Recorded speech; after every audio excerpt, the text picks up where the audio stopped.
Well, look at what the scrap man dragged in. I picked up this trailer here for 20 bucks.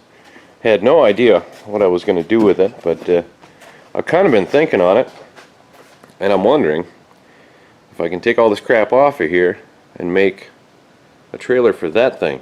I think that would be pretty cool. And then just sell them as a package deal.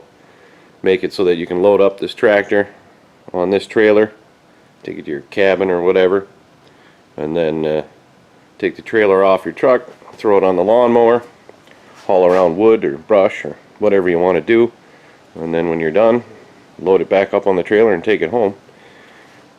Might help sell this thing.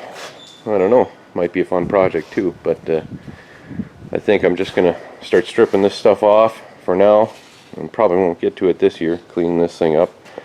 Looks like it's beefy enough to haul this thing. I don't know, but I brought this thing in because I think we need to adjust the forward speed here. It's going pretty slow forward. Reverse is fine, but it's slow forward, and I think it's just probably a linkage adjustment. So I'm going to open that up and see what I can do there and get this thing going.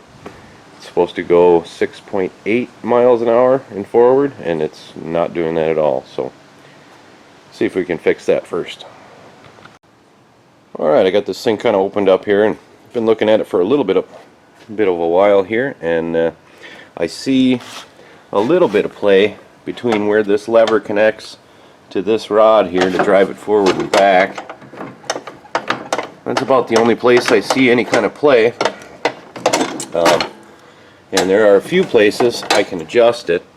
It looks like I can adjust it down here on that bolt and move that around, but I'm pretty sure that would screw up my neutral.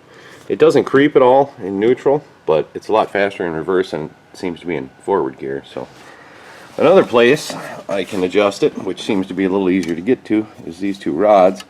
This one here comes from the lever, so I think if I go ahead and tighten this up so it pulls this back a little further, when I push it forward I should get some better ground speed, and that'll actually move this lever up a little bit farther, push that little lever down, which will make it go forward. Hopefully it won't screw up my neutral adjustment. I think I'm just going to try it, move this one and see what it does, and if it does screw up my neutral, well, I might have to go to another plan. Alright, I went ahead and I shortened this rod up a little bit. They didn't make it easy with this, but got her shortened up and took her for a little drive, and I'm definitely going faster than I was before. I don't know if I'm doing 6.8 miles an hour or not, but at least I don't have to crawl forward. And I'm pretty much maxed out on that thing. That's about as far as it'll go. I probably adjusted it up a little too far. It used to hit this metal piece here, and now it doesn't go all that far. So I might back that off a hair, but I think we're good. And my neutral's still neutral where it should be. It doesn't creep at all. I'm not going to adjust this. I think that's perfect where it is. So I'm going to leave that alone.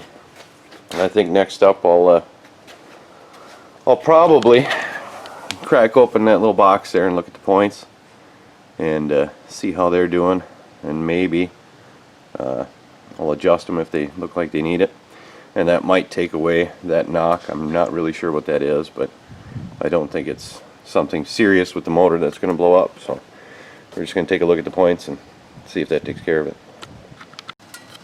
Alright, I got the cover off and went ahead and cleaned up the points there, and I measured them, and they were already down to about 14 thousandths, so they were lower than they should be. The spec is like 20, but I was still getting the knocking, so I went ahead and I took them down to about 9 thousandths, and I seem to have cured the knocking.